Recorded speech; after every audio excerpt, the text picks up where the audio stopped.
laman ng hapag ng Pilipino ay dapat gawang Pilipino.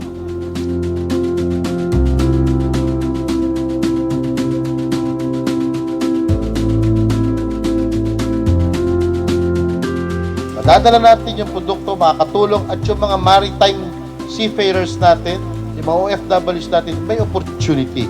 At magbibigay po kami sa inyo ng mga programa na pwedeng pagpilian.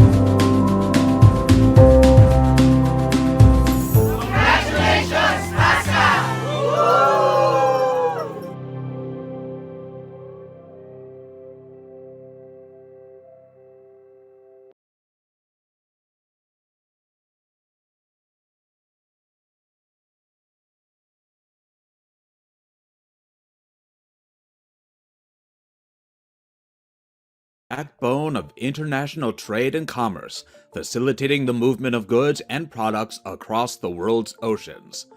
In this video, we will explore the importance of ships in global trade and how they have transformed the world economy. Did you know that over 90% of the world's goods are transported by ships? That's right. Without ships, the global economy would come to a grinding halt. So buckle up and get ready for an exciting journey as we dive deep into the realm of maritime commerce. The history of shipping dates back thousands of years, with the ancient Egyptians, Greeks, and Romans all using ships to transport goods across the Mediterranean Sea. Fast forward to the age of exploration, when European powers like Spain, Portugal, and England began to establish trade routes across the Atlantic Ocean, connecting the Old World with the New World. The invention of the steam engine in the 18th century revolutionized shipping, making it faster and more efficient. This in turn fueled the growth of global trade, as goods could now be transported across vast distances in a fraction of the time. Today, the shipping industry is a massive global enterprise, with over 50,000 merchant ships traversing the world's oceans, carrying everything from food and clothing to cars and electronics. Ships are the most cost-effective and efficient means of transporting goods across the world's oceans. Unlike other forms of transportation, such as planes or trains, ships can carry large quantities of cargo at once. This makes them ideal for transporting bulk commodities such as oil, gas, and coal, as well as manufactured goods such as cars, electronics, and clothing. But it's not just about the quantity of goods that ships can carry. It's also about the cost. Compared to other modes of transportation, shipping is incredibly cheap. It's estimated that transporting goods by ship is up to 90% cheaper than transporting them by air. This is because ships can carry a larger volume of goods per container, which reduces the cost per unit.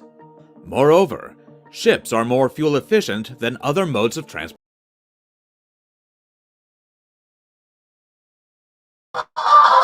Magandang balita ngayong araw, ha. Parang bumaba ang presyo ng ng petrolyo sa araw na ito, mga kababayan. Masyado kalusaw ang natin, kulay sa StreamYard. Pero sige-sige tayo sa ating paglilingkod. At ang mga women advocates today at mga lideres ng kababaihan ang makakasama natin sa Anytime Maritime at pag-uusapan natin what is best in this millennial era. Kung sa bagay, simula nung nagkaroon ng 1987 Constitution, matapos ang EDSA People Power Revolution, mga kababayan, ang papel ng kababaihan sa pagpapalago for a stronger republic ng ating mahal na Republika ng Pilipinas is clearly guaranteed under the 1987 Constitution. Ang sinasabi diyan sa isang pinagdeklarasyon ng ating saligang batas, ulitin natin, ang Estado ay kinikilala niya po ang potential force ng kababaihan. The state recognizes the role of women in nation building. So bagay, obvious naman kasi dalawa na nga naging presidente natin, di ba? Ang tinatawag nila noon na icon of democracy na si the late President Tita Cory Aquino. Pagkatapos nasundan pa ito sa pamamagitan ni President Gloria Macapagal Arroyo. Ngayon, ang Vice President natin ay babae rin, si Inday Sara Duterte. Nung nakalipas na pinalitan ni Inday Sara Duterte, babae rin ang ating Vice Presidente noong panahon ni Tatay Digong. Nung si Tatay Digong pa ang Presidente ng Pilipinas, ang Vice Presidente natin ay si Leni Robredo. Di ba? Sa mga senador natin, mula pa noon nila Iba Estrada Calao, sila Santanina Rasul, marami na mga babaeng mga nagiging senador mula pa nung matapos at hindi pa nga dumating ang EDSA People Power Revolution. May mga kababaihan na nagiging lideres. Ngayon marami ng gobernador ang mga babae, mga kongresista, marami ng mga mayors ang kababaihan, mga vice alkalde, maging sa mga konsihal at mga kapitan ng barangay mga kababayan. Ito nakalipas lang na eleksyon, napakarami ng mga nanalong kababaihang barangay kapitan, mga barangay kagawad. Sir Francis Salonga, magandang umaga. One of the outstanding principal sa buong lalawigan ng Palawan. Kuya natin, si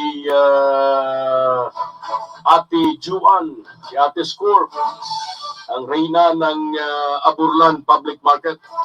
At sa lahat ng mga nagtitinda dyan, naglilingkod sa mga kababayan natin, magandang umaga po sa inyong lahat. Sa Brunei Darussalam, sa Labuan, sa Kudat at Sabah, Malaysia, kung saan nakakonect ang Palawan Vanguard Online News Agency, PEDCO BIMP Yaga na koneksyon natin sa East Asian Growth Area. Kindly stand by. Any moment from now ay papasok na po ang Anytime Maritime. Magandang umaga, Kuya. God bless po. Always watching from Rojas, Palawan, si Kuya Anthony Malerong, mga kababayan. Sila ni Kuya Vic Lahera, si Kuya Henry Sangguniang Bayan Member Acosta, yan sa bayan ng Rojas. Si Board Member Aris Arsaga, na ikalawang distrito ng Palawan. Kuya din natin. Ikalawang distrito ng Palawan ay sa ilalim ngayon ng Congressional District ng mahal nating dating gobernador. Sa lalawigan ng Palawan, top-notcher sa kanyang mga achievements not only in infrastructure but sa paglago ng buong probinsya ng Palawan, at ngayon ay namamayagpag at kasalukuyang kongresista sa ikalawang distrito ng Palawan, Congressman Jose Chavez Alvarez. Okay na yun, ha? Sana magtuloy-tuloy itong reduction or presyo ng fuel. Sana madagdagan pa, no, linggo-linggo, kasi malapit ng Disyembre, ginagmahal ang presyo ng mamoy, ang karne ng manok, ang baka, ang mga Noche Buena items, ang hindi lamang mga daily prime commodities. Kaya nga sabi ng iba, maganda ang buhay ng mga seaman kasi they are earning dollars. Ang mga OFW naman ay they are earning dollars. Pero kung alam lang natin ang kwento sa likod ng kanilang pagsusumikap, hindi ganun kadali pulutin o kitain ang dolyar o ang pera mula sa ibang bansa. Marami ang makaka-relate yan. Kaya tayong mga pamilyang naiwan dito sa Pilipinas, ingatan natin ang dugot pawis na puhunan ng ating mga anak, mga miyembro ng ating pamilya, mga kababayan. Kasi hindi biro ang umalis sa pamilya, pumunta sa ibang bansa, nasa barko ka man, nasa cruise ship ka man, kung anong pinagkakakitaan sa ibang bansa na legitimate, ay hindi ganun kadali. Ang kapital ay hindi lamang dugot pawis, kuminsan buhay na lalagas pa sa mga pobreng alindahaw natin na mga OFW, lalong-lalo na po sa bandang gitnang silangan.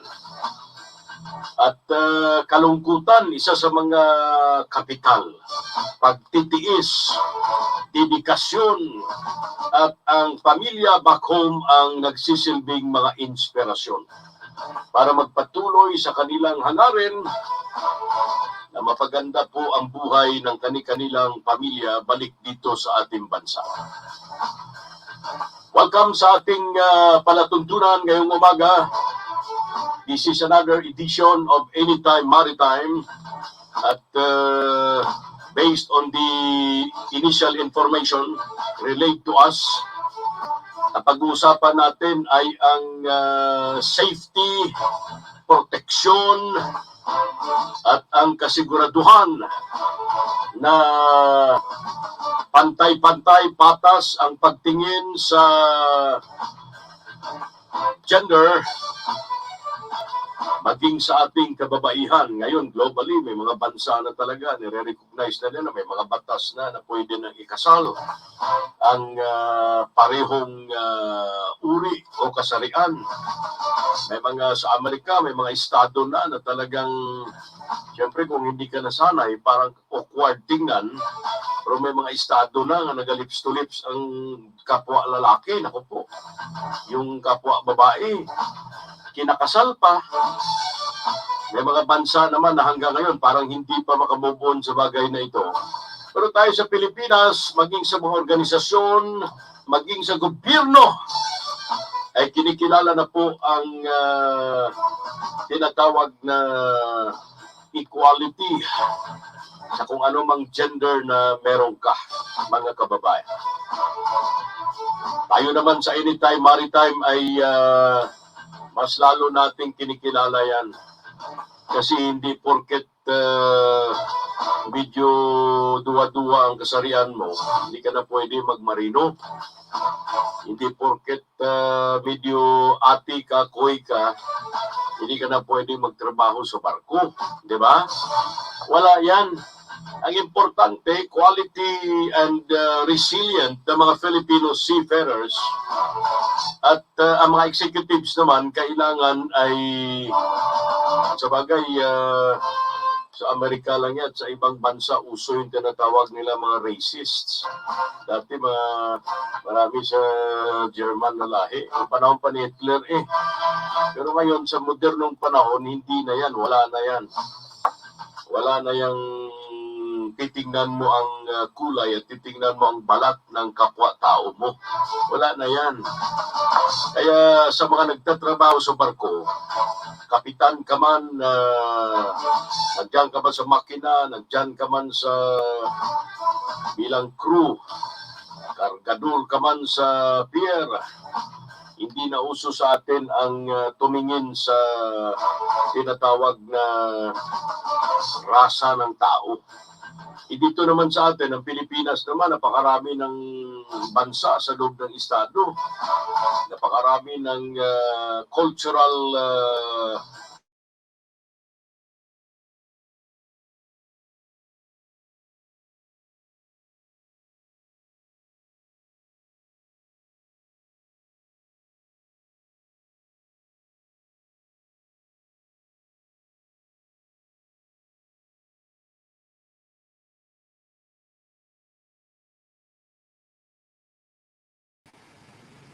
I think we're having technical issues, Mika, with Palawan. So, good morning, everybody. Welcome to Anytime Maritime. This is our 6th edition, and we're happy to talk about women in maritime in this episode. We will be having our guest, the president of Women in Maritime Philippines, Merly San Pedro, joining us shortly. Kamusta po kayong lahat? Pilipinas, mundo, Palawan, hello, hello. Kamusta po kayo lahat? It's nice to be back. I had just come from Tasmania, Australia, where we had the 47th Interferry Conference. Yun po ay isang conference na pinag-uusapan ang state of our ferry industry. Marami pong mga nag-a-attend ay mga nagbabarko, whether may-ari, supplier ng mga pyesa, um, anything to do with the ferry industry business. At ang topic po namin doon ay elevating customer experience and sustainability. So, taon-taon po kami nag-a-attend dyan at napakarami naming natututuhan. And hopefully, ma-share po namin sa inyo yan dito sa Anytime Maritime dahil nga po ang ating bansa ay isang maritime nation and therefore, sabi nga po ni Attorney J. Batong Bakal, we are a maritime nation and we should start acting like one. So, dapat pag-usapan natin ang anything maritime, anytime maritime, sapagkat kapag ka po napalakas natin itong industriya nito, it will have a ripple effect in our economy. A strong maritime industry will result to a strong Philippines, a strong global maritime position, because dugtong-dugtong po ang ating karagatan. So, isang global maritime industry ang meron tayo. At ang Pilipinas ay, of course, parte niyan. And as we say, we are an archipelagic nation. Precisely why we're doing what we're doing. That's why we created this movement called Anytime Maritime, kung saan sama-sama po ang mga stakeholders, ang industriya, upang palaganapin ang pag-intindi, awareness, usapin tungkol sa industriya maritimo, sapagkat napakarami pong dapat pag-usapan. Ang daming dapat intindihin, alamin, at pagkagaling-galingan. Yun po ang hangarin natin dito at kami po ay natutuwa na sinasamahan nyo kami dito sa Anytime Maritime Movement na ito. Hindi lang po ang FastCat ang kasama natin dito. Kasama natin ang maraming mga stakeholders kagaya ng asosasyon ng mga maritime schools, yung PAMI, asosasyon ng mga training institutes, PAMTCI, Seaversity, kumpanya po ng mga marino na pumasok na sa IT, na nagpo-provide ng mga training at mga instruments, no, to help us technify the maritime industry. Association of Manning Agencies, kasama po natin sila. Of course, the Maritime Journalists Association of the Philippines, their part. Training institutions, I already mentioned that, in schools. And I know, Waypoints, they are a group of advocates advocating protection and yung of our economic zones and pagsusulong ng mga batas tungkol sa industriya maritima. In fact, they are lined up as our guests. Kasama rin natin dito ang mga kapulisan, ang PNP Maritime Group. Kasama natin sila dito. Of course, our friends from the Philippine Coast Guard are part. Women in Maritime, of course. Kasama natin yung mga yan at nakikinig po sila. Hello, hello. So, Mika, what's going on? Asa na tayo? Ngayong araw, guest din po natin ang mga several human resource practitioners who will talk about the maritime workforce. Kasama natin sila at pag-uusapan natin yan. Okay, nasa na po tayo? Mga ka-anytime maritime ko. San Pedro, pakicorrect po spelling. Hello, Merly! You're still muted. Yeah, hello. Good morning. Good morning, everyone. Morning. Yeah, papakorek lang natin. Papakorek ko lang yung spelling. Sorry, ako San pala Pedro. Yes. Hello, I think we have some technical issues in Palawan. Welcome to Anytime Maritime, Merly, and we are being broadcasted in RMN Palawan, and Vanguard News showing in Brunei, Malaysia, and all over the Philippines. We're also live streaming in our Anytime Maritime social media pages. And I have just made an introduction. This show is being hosted by GM Alex Paglumutan of RMN Palawan. But I think we have some technical issues kaya nawala siya. But anyway, I already made some intro. Welcome, welcome to Anytime Maritime, Bernie.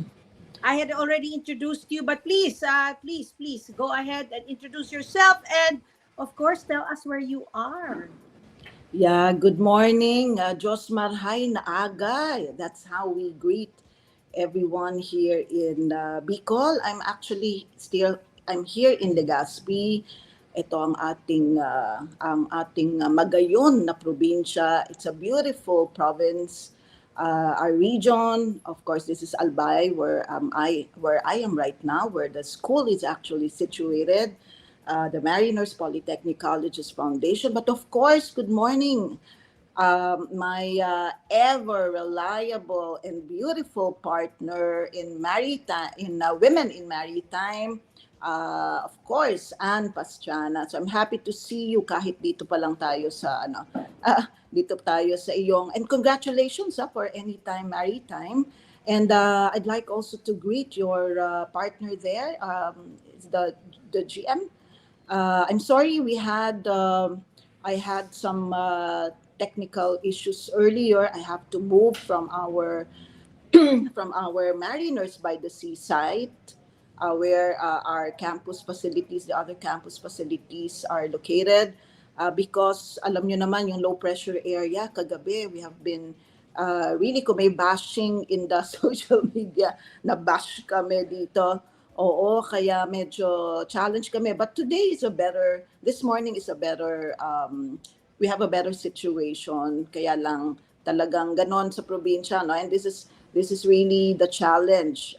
You know that maybe in Mindoro or in Palawan, talagang pag nasa probinsya ay very challenging times.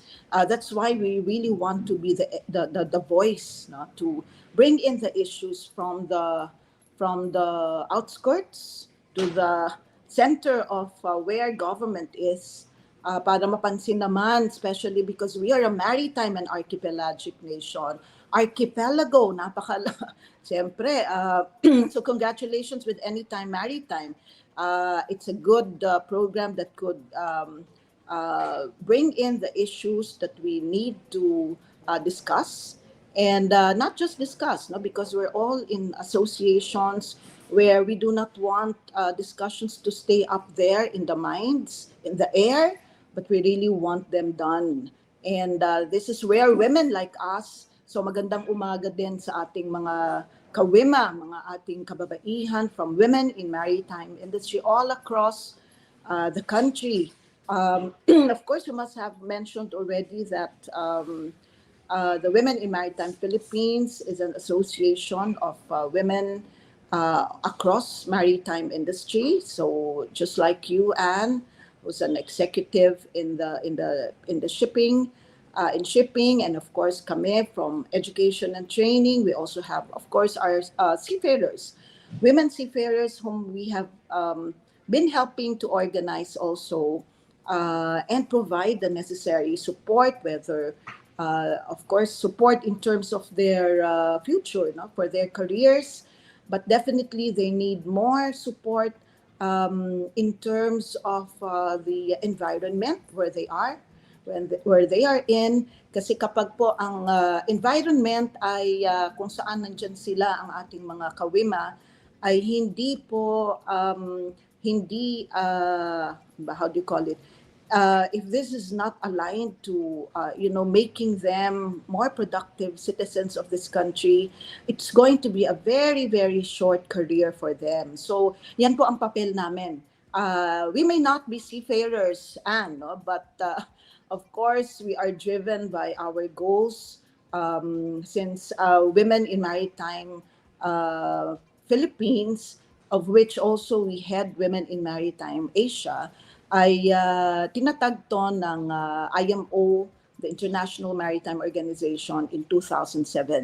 And we have grown from about two women regional associations to about seven regional associations all across the world.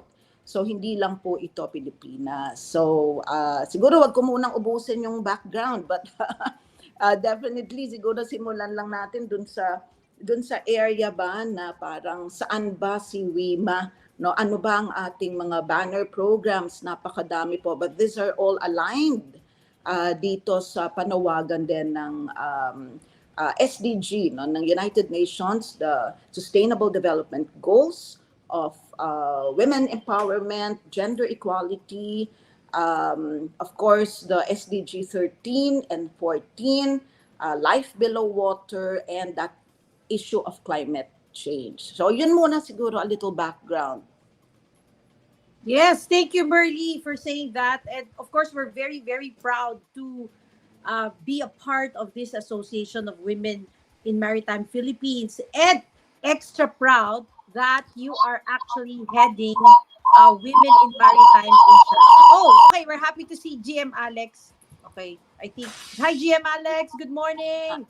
Good Good morning. morning. Magandang umaga po sa lahat ng mga stakeholders, mga advocators at communicators ng ating multimedia program entitled Anytime Maritime. No? At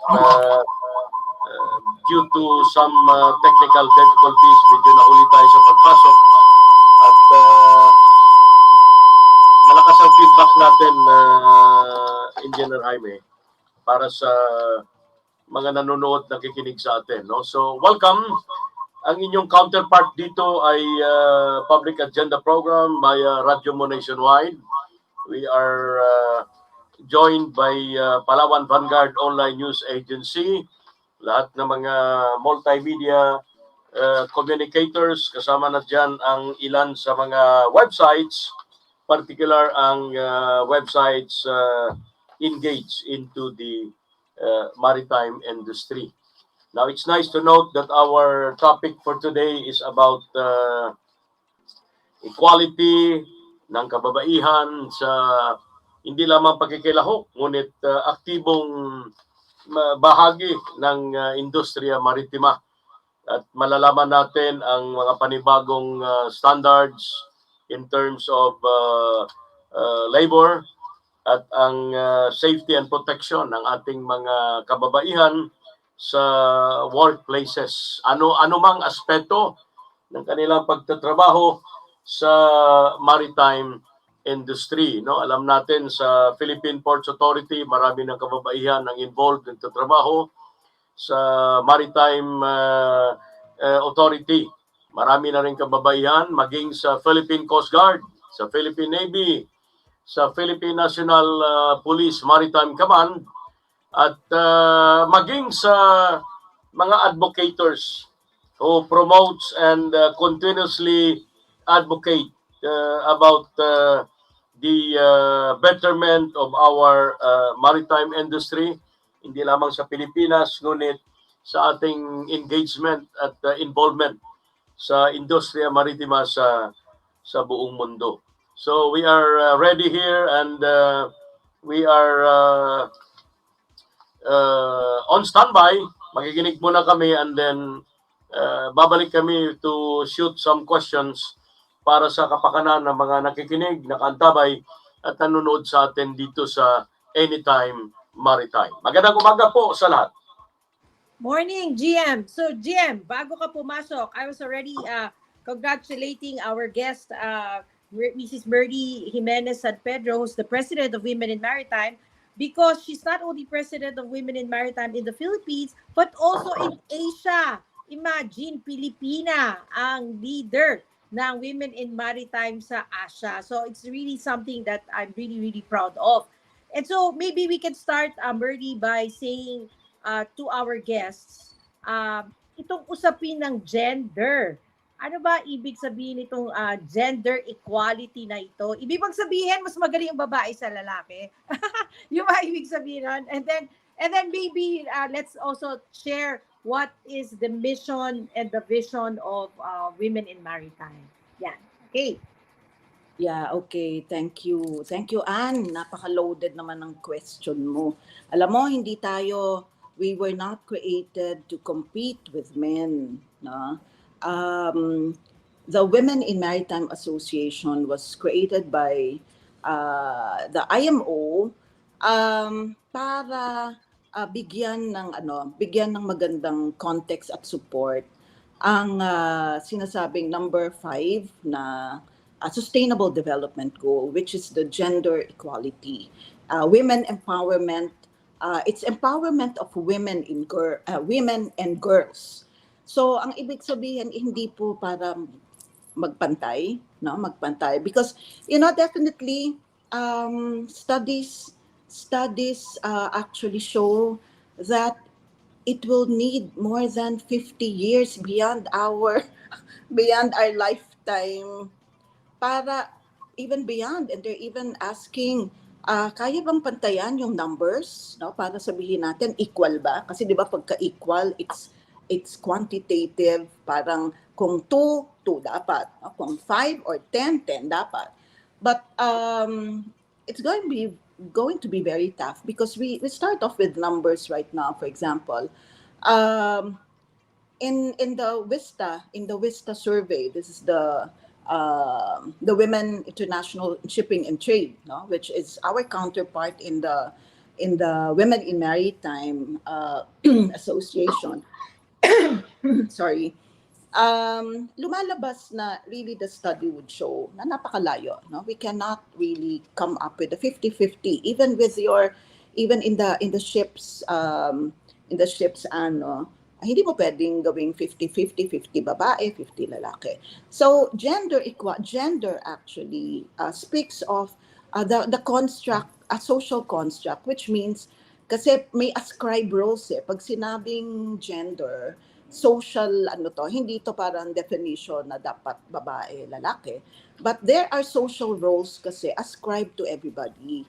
So in the tradition, in how things are in the world, no, we know that maritime is a male dominated. No? It's male dominated in numbers. And it has been this way for many years. Kaya mas marami siyempre, no? Because culturally, ang inascribe na role, ang ibinigay na role sa kababaihan ay support ka. No? Hindi ka pwedeng magbuting-ting ng mga makina. No? Ganyan yung mga pinanggalingan natin, the tradition, how it is. So the gender means, kailangan lang nating bigyan ng tamang interpretation na any skill can actually be learned by anyone, whether you are male or female. So yung sex na tinatawag before, no? So, di ba, nakasulat sa mga, biodata, what's your sex? Ngayon, makikita mo, very gender sensitive na. Nakatanong doon, gender. Oo. So, ang sinasabi, ang sinasabi lang niya, binabago na yung definition, no? Kailangan, ang pagtingin natin, pag sinabing gender, sa social norms, wag ka dapat mag-identify na ito ang skills na pang babae, ito ang pang lalaki. So anybody in the in maritime, anybody who wants to get into the maritime profession, for as long as you can learn and you can show that you are competent enough, then that makes you equal, no? Ibig sabihin, equal opportunities. So saan tayo papasok, GM Alex and Ann? Papasok tayo dun sa pag-provide ng magandang environment where this kind of understanding will be prevailing. Hindi na pwedeng, di ba, yung judgment na babae ba to, lalaki? Hindi to pwede kasi babae, lalaki. Ang tanong ngayon, kaya ba nitong gawin sa makina ay hindi ba? Ay lumusot, kaya nga ang BMI issue yan, and you know that, di ba? Dapat hindi malaki pag nasa NG kasi pwede ka ba lumusot sa mga maliliit na space? Because you're talking of machineries, no? So it's actually now, hindi issue malaki, maliit, babae, lalaki. Ito'y issue ng can you do the job? And that's basically the gender, no? So that's gender equality, no? Kailangan lang i-equalize yung opportunities The social functions, the social roles, kailangan i-clarify para everybody can get into the industry. I think that's very important. And that's where we're coming in. Kaya minsan, hindi ba medyo off yung mga iba kasi ano ba to, ang lakas-lakas na ang ingay-ingay naman ito. Kasi ang social construct natin, pag babae, tahimik ka, nandiyan ka lang sa tabi at naguhugas, nandun ka sa bahay, naglalaba. Hindi na po yun ang konsepto natin. And that's basically the gender equality that we're talking about. No? I just, nilagay ko lang sa mas simpleng pagpapaliwanag what the gender equality kasi mahirap para mag-lecture about this since we, di ba, parang ngayon yun lang yung ibig sabihin ng gender equality. And that's number one banner program of WIMA. That's where the She2C comes in, di ba? Yan ang SDS, where I'm very happy. And here it's a very good partner providing us equal opportunities. No? Importante lang, tanong niyan, o basta kaya mong gawin yan, pakita mo that you can do the competence there, whether you are on deck or whether you are in the engine room. Yan. So yun muna siguro yung gender equality, di ba? Very important for us to level off. I think that's the best word, no? Level off the playing field. It's not whether yung sexual, meron pa mga ibang issues dyan, pero wag na natin pasukin yun. It's getting to be complicated. Pero yun lang, kung babae, lalaki ka, the question is, can you do the job? It's not, are you male, female? Yun lang po ang gender. Sorry. I like it. I love it. Niliwanag mo yung context ng pag-uusapan natin ngayong umaga, Berlie. And very, parang simple and easy to understand. So it's not about mas magaling ang lalaki, mas magaling ang babae, but it's about thinking, kaya mo bang gawin to? Then do it. No? Even if it's a male-dominated industry, even if mas maraming lalaki, or in our minds, mas malakas ang mga lalaki. No, what we're saying is, kaya din ng babae. And it's about time that women level up, no? And that is why Women in Maritime was created, no? The banner programs, as you have said, the first one is She2C. So we are promoting the entry of women in the maritime industry. Maybe we can also discuss the other two para talagang very clear na yung foundation ng Women in Maritime, the banner programs. So we have She2C, and then would you like to talk about number 2 and number 3, please? Yeah, thank you. Kaya alam mo, napakaganda, Anne, talagang I'm really happy for you that you have this Anytime Maritime. Kasi ang mga kababaihan, alam mo, malilikot ang isip niyan eh. No? So that's where we can contribute to development. You need more innovative ideas, and this is also where we're coming in here in the Bicol region. So ang second program po natin ay yung tinatawag nating, wow, this is Women on Watch. At yung Women in Watch naman, this actually deals with another goal of the promotion of safety and security on board. So we actually started off a program with Marina, although medyo na not so active because the whole idea is actually to bring in women on board to have monitoring, to help the shipping companies, to help the regulators, bring in and have, because of that consciousness raising that we're doing, parang medyo naging issue nga yan kasi parang ano ba to, are you tapping the Marites capacity? Kasi pero that's stereotyping ha, ayaw natin syempre noon, parang sinasabi, o sige, mga babae naman mahilig mag-report, oo, pero ang gusto natin reports talaga na tama, no? And this is where we really want women to be part of those who are monitoring and watching over how safety measures and how security measures are being done on board. Kasi 'di ba, on board like your vessels, being passenger vessels, 'di ba, parang dito pumapasok yung napakalaki ng role din ng participation din ng what we call the passengers on board. So karamihan sa mga sorry ha kasi catching up Yeah. also with my and my Yeah. Yeah. So parang karamihan sa mga pasahero ay kababaihan, marami, may kababaihan, may kabataan. So ang sinasabi natin, may papel tayong lahat. Actually, male or female, dapat may papel tayo na maging part nung making safety and security part of that. Kasi gusto nating makarating sa ating pinaroroonan, no? From transferring people from one place to the other through boats, through ships. Malaki ang papel. So yun yung Women on Watch. Hopefully, Anne, ay sana ito ay napopursue din ng Marina, but we're just awaiting, yung more mechanisms in place para po maisagawa natin yung role na yan. Kasi di ba, I think that's a big that's a big challenge for you, no? Kahit yung pollution, no, yung pagtatapon ng basura, of course malaking role ng mga ships kasi dapat din meron silang mga areas where all of this plastics, all of this, syempre nagbabiyahe yan, no? Ay kung saan tinatapon, hindi kung saan-saan pwede magtapon, kasi sa ibang bansa ay talaga napakahigpit, no? Pwedeng i-detain ang mga barko kung ikaw ay mahulihan na nagtatapon ka. So, this is both from the side of safety and security. No? So, with this, a part of also what we have as a banner program is on the environment. So yan naman yung pangatlo natin. It's our marine environment protection, which is also, we all know that very strong ang calling po, hindi lang ng International Maritime Organization, but of course the UN, no? Coming from the SDG on climate change.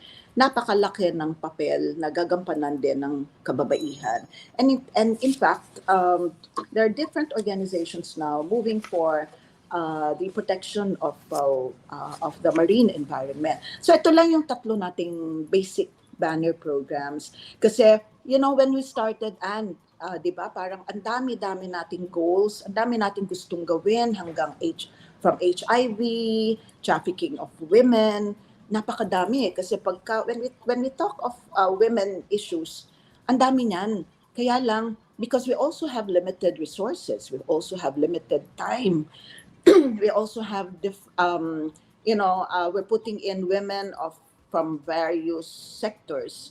So we just trimmed them down in 2016. We just decided to trim down all these 10 activities, 10 goals to 3 major programs. So ito po, GM Alex, yung aming major programs where all of us, whether we are connected just like Anne here, nasa shipping siya, yan din ang contributions. Kung kami naman sa education and training, dun din kami nakafocus. So everybody meets doon sa 3 programs na yan.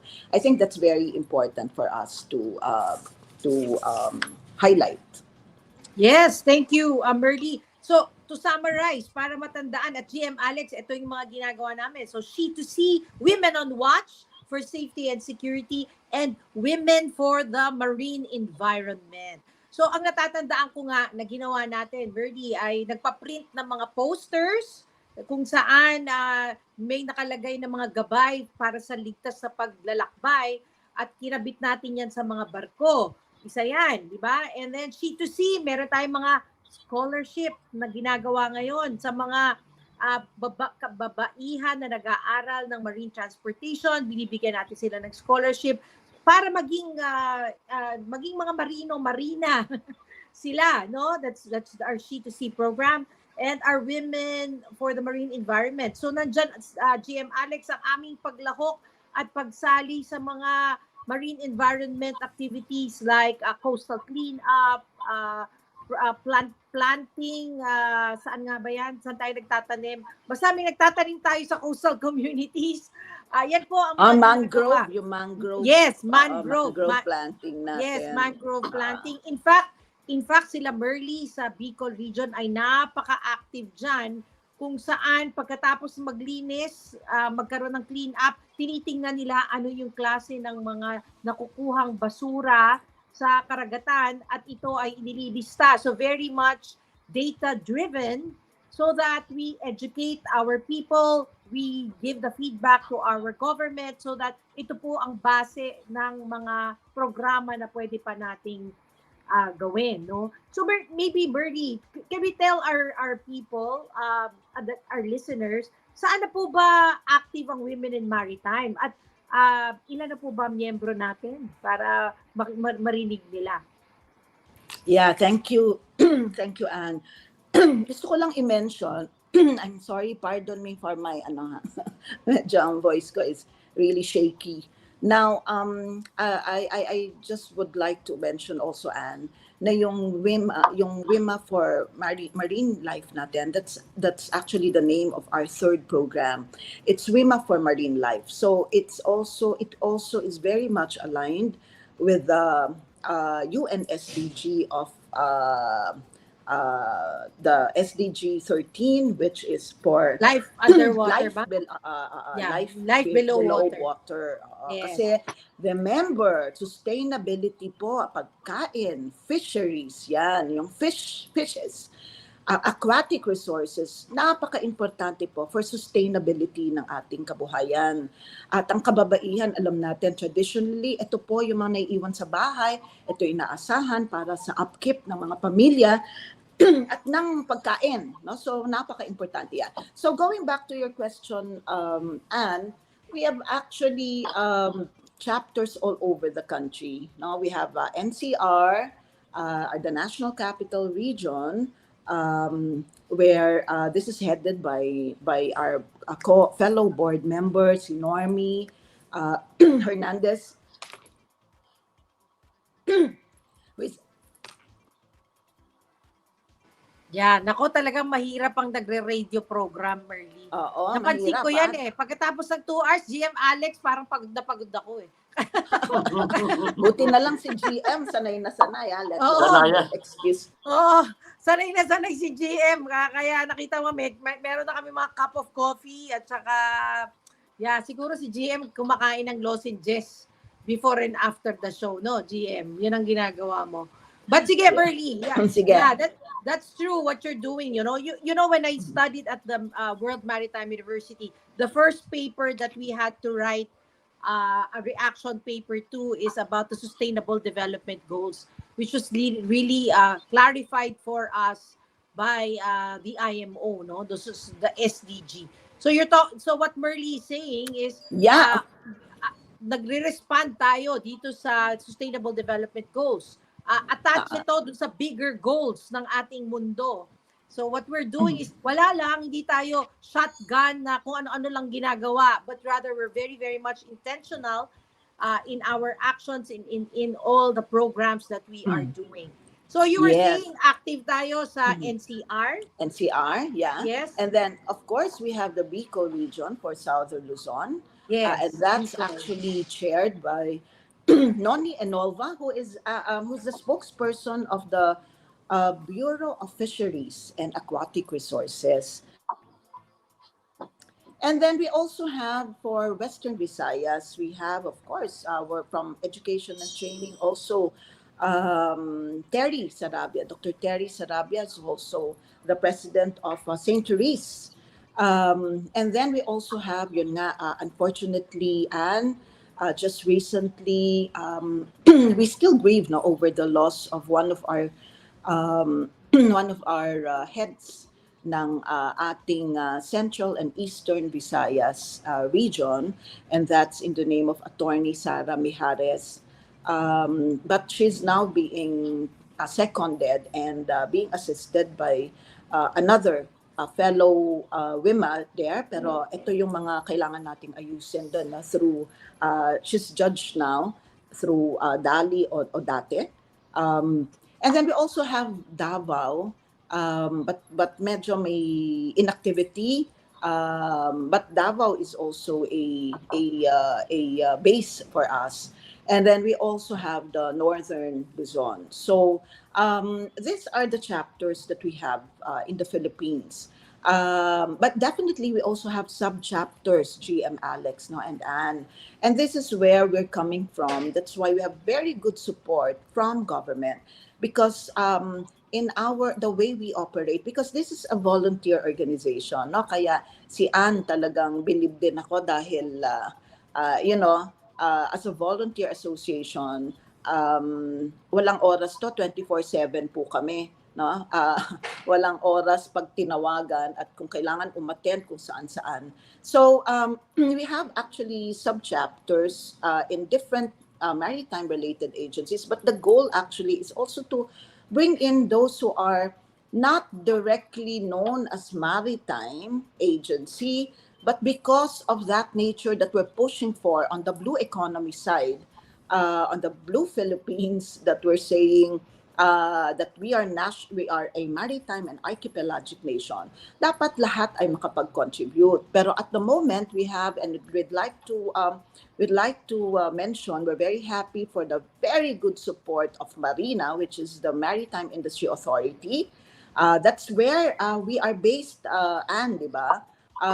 In 20 at the height of the pandemic, we're very happy that we've actually been we have this MOA with the previous administrator there, si Administrator Empedrad, where we base our office sa Marina on the 7th floor.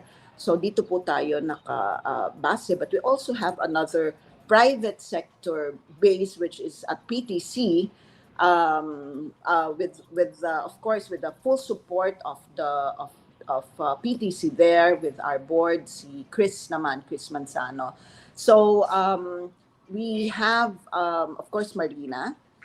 Wima Asia is also based, no? Yung secretariat po natin dyan ay nandyan po sa office ng Marina.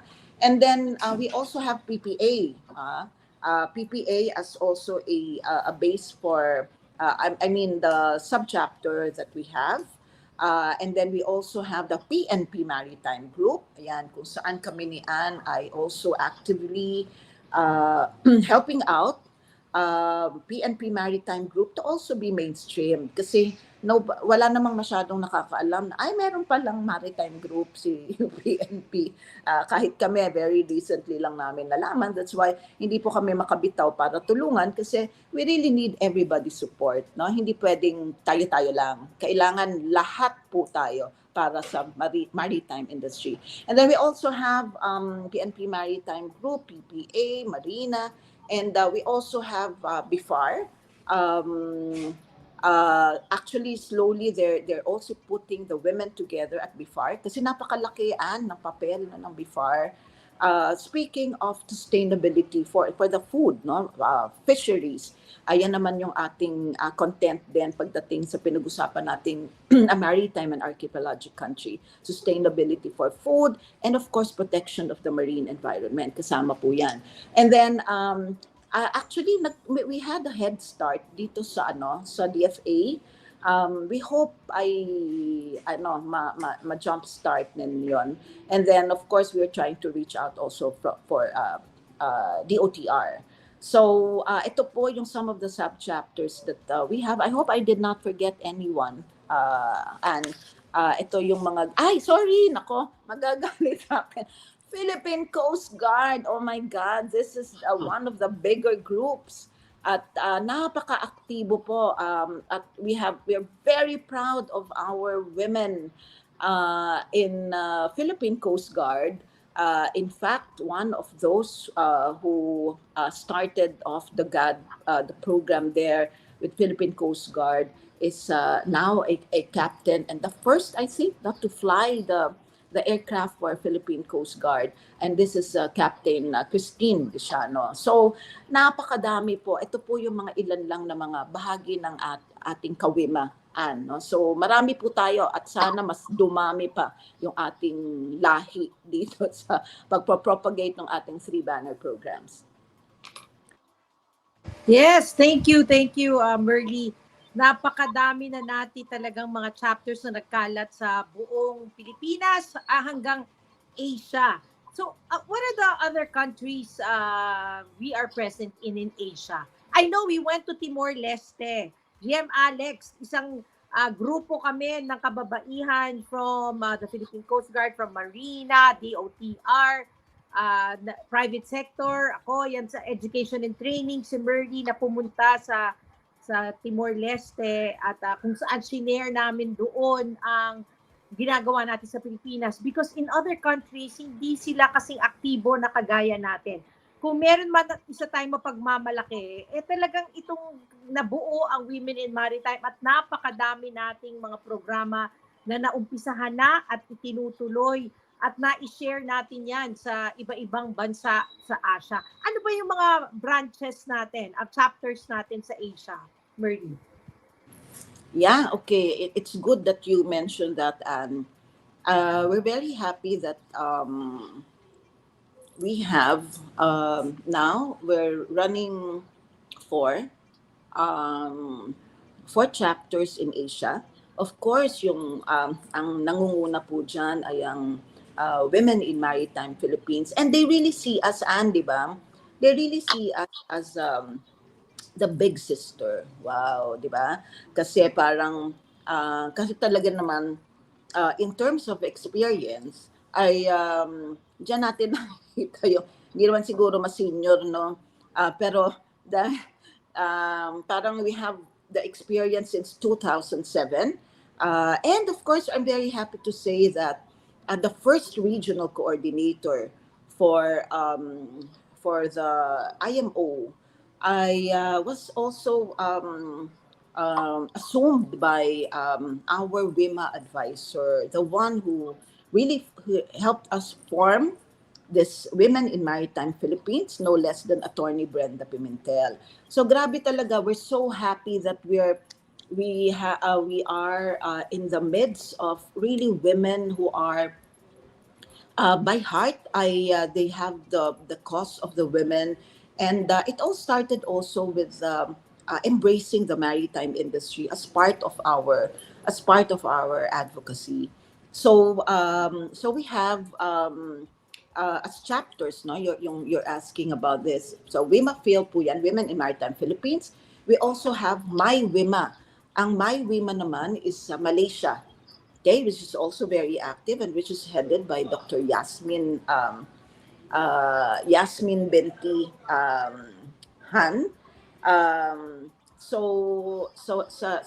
alam naman natin, di ba, mga seafarers dyan. In fact, they really want to, they see us sisters, they see us as big sisters. That's why I just got and I will also be sharing this to the board.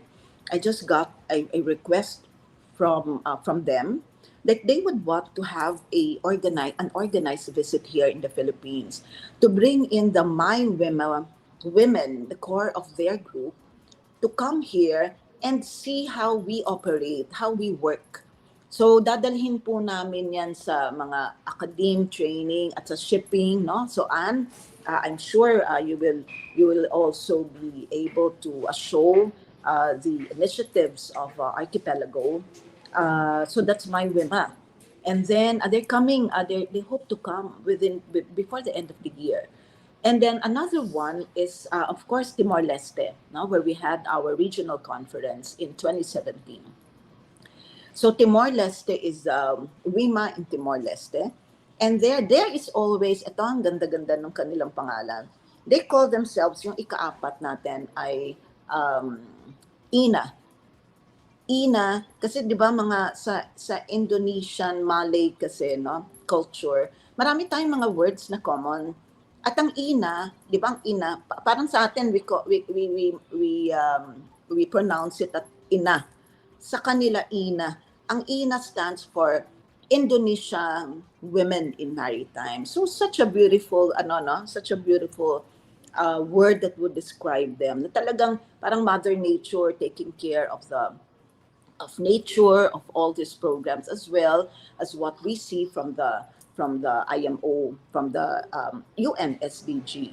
And then the most recent baby, ang inianak na natin dyan. I'm very happy that we played a good role a very critical role in the formation of the most recent baby of women in maritime in Asia, and that is Korea, Republic of Korea. So we have now WIMA ROK, Republic of Korea.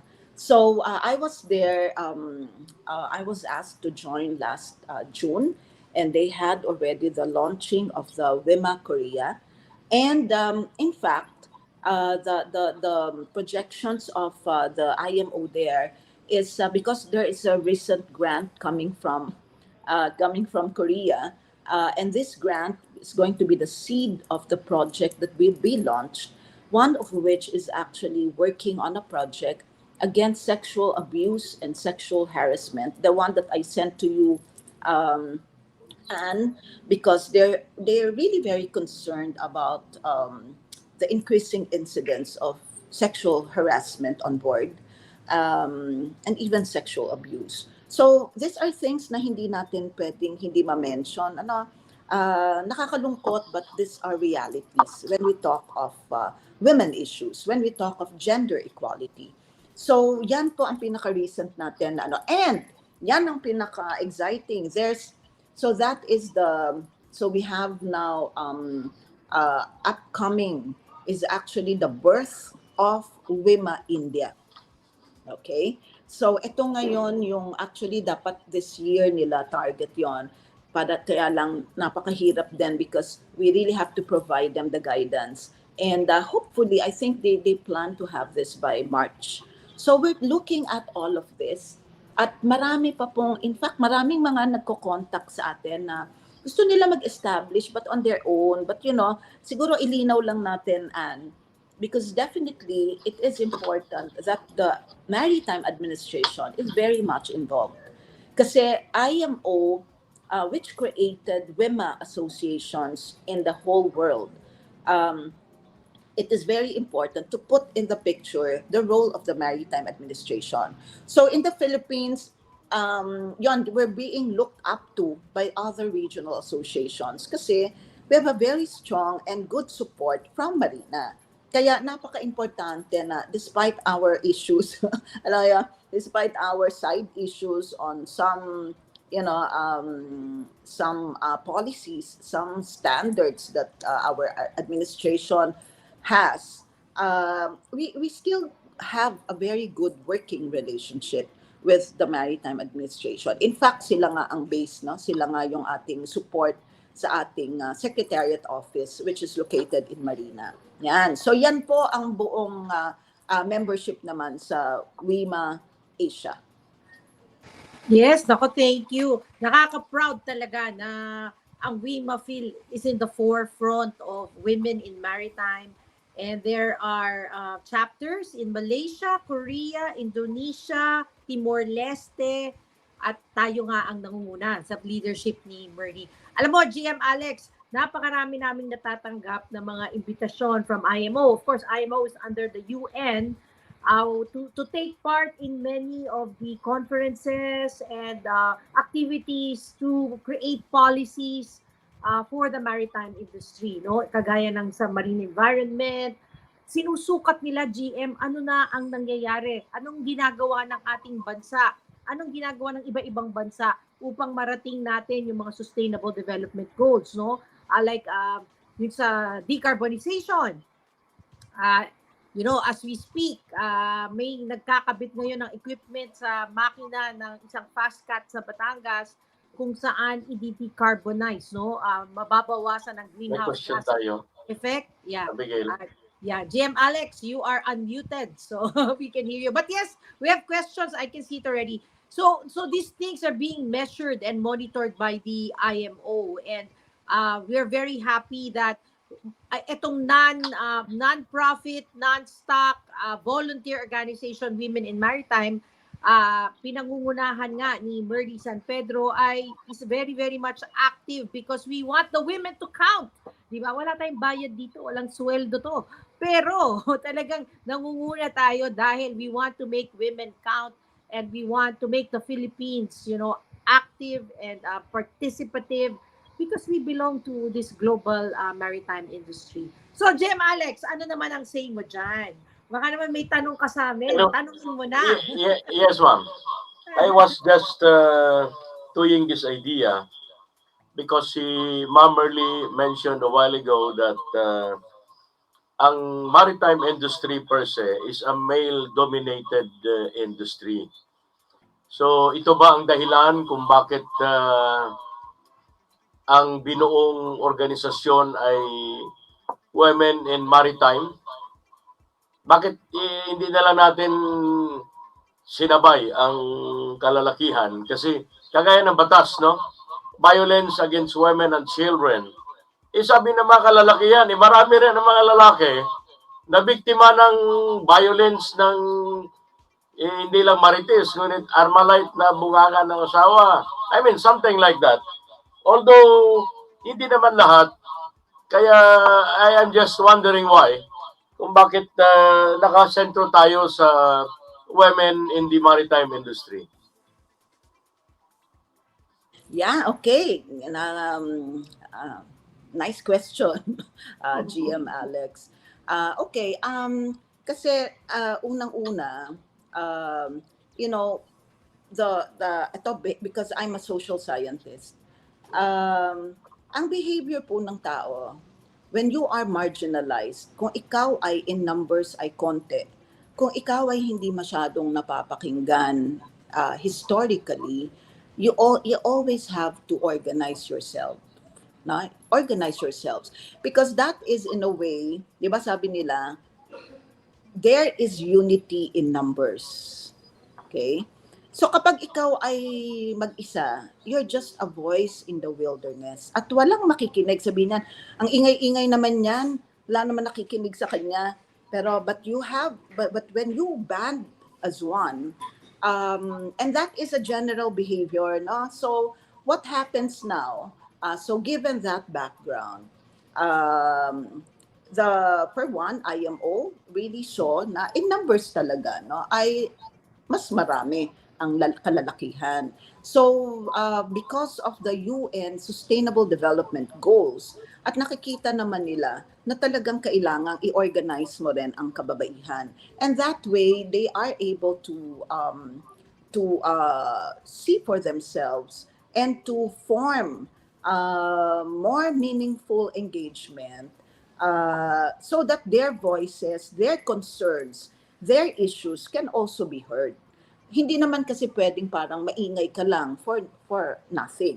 No, kailangan din ay mas organisado ka para pakinggan ka din. No, there has to be there's also has to be order.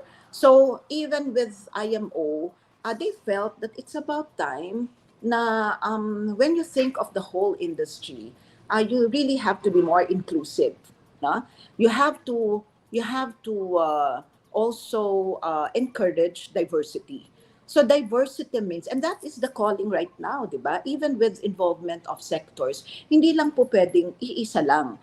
It has to be a multi-sectoral approach. And that is the best way that you can put everybody on board and for everybody to get to contribute according to the nature of their sector. That is the best way. So, yun po ang sagot. That's why for IMO, following the UN SDG goal of number 5 of gender equality, hindi nga sinabi yan na parang hindi, di ba, I mentioned earlier, Anne, na hindi ito to compete or women to compete with men.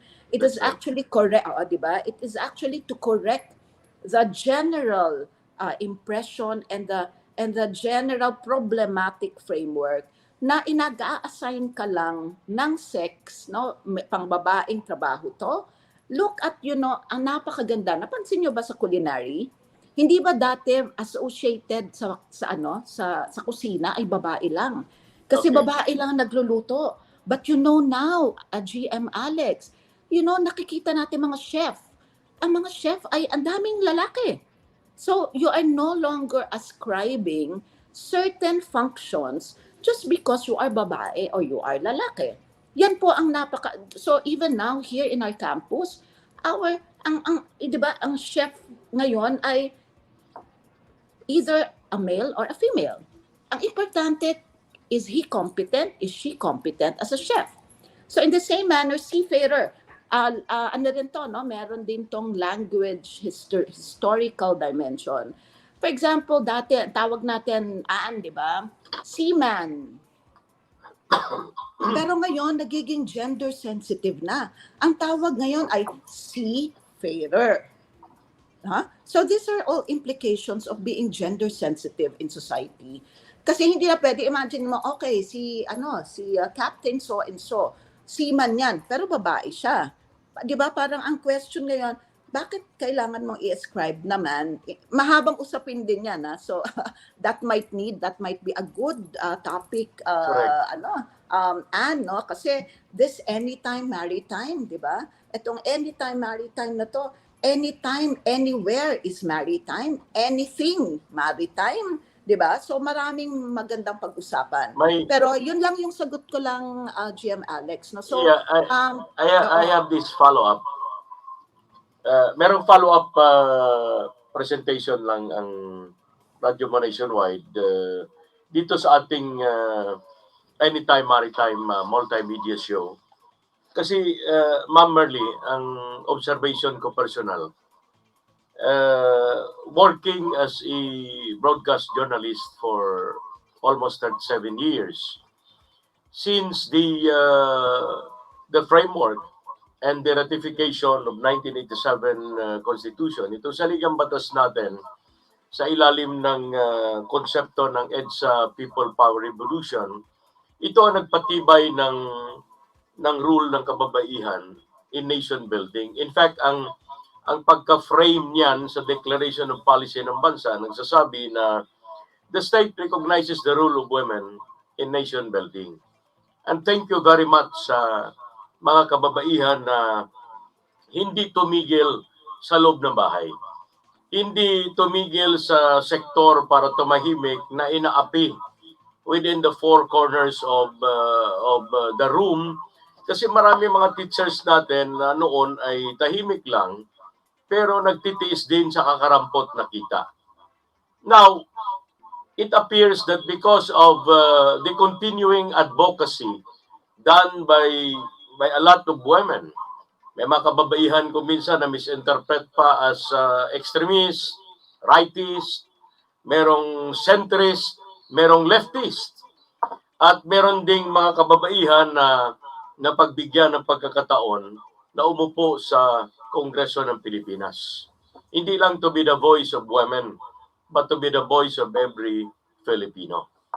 Now, matters like which you mentioned about protection sa workplace ng mga kababaihan involved and working domestically and internationally in matters of very salient at mga significant jobs in the maritime industry. Kasi maririnig natin sa Kongreso ganito, nilalabi ang Magna Carta para sa mga teachers. Nilalabi ang Magna Carta para sa mga social workers. Pinagpatibay ang mga batas para wag umalis ang mga Filipino nurses to work abroad kasi nawawalan tayo ng health workers, maging sa mga doktor natin. So kailangan magiging competitive ang takbo ng pamumuhay na hindi kung mas malaki man ang kinikita at kikitain nila sa labas, at least dito magiging competitive at hindi nila iwanan ang bansa natin. Ganon din sa kababaihan. Kasi as we go along, marami ang naiinganyo na kababaihan na kumuha ng hotel and restaurant management, tourism, customs administration. Pero ang target, sasakay ng cruise ship. Sasakay ng cruise ship. Now, going back to the bone of contention, sabi nila, although ako iba ang pananaw ko, sabi nila, sa sobrang liberation na binigay sa kababaihan under the framework of the 1987 Constitution, dalawa ng presidente natin, marami tayong senadora na babae, may mga opisyal na sa army na babae, may PMAer na, may mga opisyal na sa BGMP, police, so on and so forth. Hindi kaya ma-defeat ang purpose ng kung saan ang moral fiber from the very home of being Filipinos, dahil halos magkakapantay na ang papel ng lalaki at babae, kung minsan ang pagkananay ng babae nawawala na sa pamamahay. So because of that, ang mga bata, lalong-lalo na ngayon sa millennial era, ay naapektuhan yung pag-hone sa kanila o pag-mold into responsible citizenry pagdating ng araw dahil maliban sa nakapoderno ng panahon, ang mga anak natin ngayon, hindi mo na mautusan magugas ng pinggan.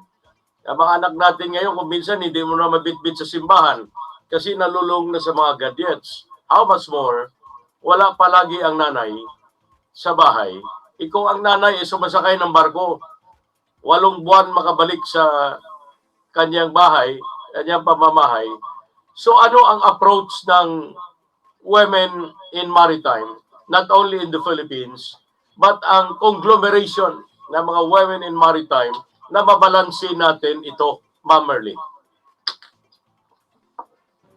Yeah, thank you, GM Alex. Nako, Ann, mukhang very, ano ba to, sensitive issue to, no? Actually, siguro to start off, but interesting question dyan, GM Alex, no? Actually, to start off, child rearing or nurturing of the family is both a function of the mother and the father.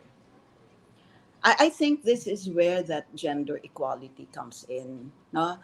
At this point, when the economic situation in in the country, and not just here in the Philippines, has actually changed a lot.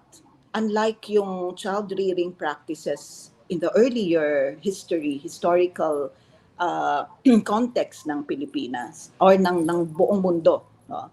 Na nag-iba na, no, kasi we are now into an industrialized environment, no? So kahit kung mapapansin nga natin, kung ang trabaho ay isa lang, tatay or nanay, hindi na po kaya na buhayin ang isang pamilya. So ano ang ibig sabihin nun? Ang pagtatrabaho ngayon, given this context, given this economic context in the society, has also changed and shifted roles of gender. Ibig sabihin, hindi lang pwedeng i-assign na, o lalaki ka, ikaw ang nagtatrabaho, ha? At ikaw, babae, ikaw nasa bahay. Pag nangyari po yan, sigurado ako, gutom po ang pamilya. So, hindi po pwedeng ma-box, no, na dapat in the same manner that we talk of child rearing, nurturing of the family as both function of the mother and the father. So kung ganyan po ang ating paniniwala na pareho po ay may papel, ngayon nga nakikita natin, di ba, dati GM Alex, kapag sinasabi natin ang lalaki ang nasa bahay, oy, under Bisaya yan. Tama, correct. Diba? Pero ngayon, alam natin na minsan may mga shifting sa umaga si nanay, sa gabi si lalaki nasa labas. Kasi po, nagbago na po ang mode ng pamumuhay ngayon. And everybody should really work. In fact, siguro tayo, gusto ba natin na parang tayo ay nandun lamang sa bahay dahil tayo tagahugas o tagalaba, no? Hindi dahil ayaw natin magtrabaho, kundi meron din tayong functions that we have to perform outside, no? And also the male, ganun din yung sa kanila. So, lahat po tayo ay nagtutulungan. So, yung question mo na parang, paano ba na ina-address ng WIMA yun? Actually, we're really more into gender and awareness and education, no, of women. Kasi kailangan magsimula muna sa pagde-define din natin. Hindi natin gusto magtrabaho dahil gusto nating pabayaan yung ating mga anak. No? Hindi tayo gusto lumalabas ng bahay dahil gusto lang nating for the fame and glory of all of it, gusto natin kasama tayo ng lalaki na tayo din ay nag-spend, no? Remember, part of the women empowerment is actually to feel that you are financially, no? You are financially, emotionally independent. Because if you are financially independent and you can care for yourself, kahit po yung sarili kong mga usapin ng personal na pangangailangan, hindi ko na po hihingiin sa agom, no, sa amin, sa Bicol, ay agom is the asawa. So, Yes. imaginein mo, GM Alex, gusto mo ba yung babae na humihingi sa'yo minu-minuto ng pambili ng kanyang shampoo, ng kanyang, di ba? Parang, di ba, that's actually women empowerment, in the most basic sense. So, hindi pwede, di ba, maiinis ka naman na parang in the same manner, kung tayo, yung lalaki naman ay hingi ng hingi, ayaw din natin noon, no? Kasi in the sense, di ba, naghahati tayo.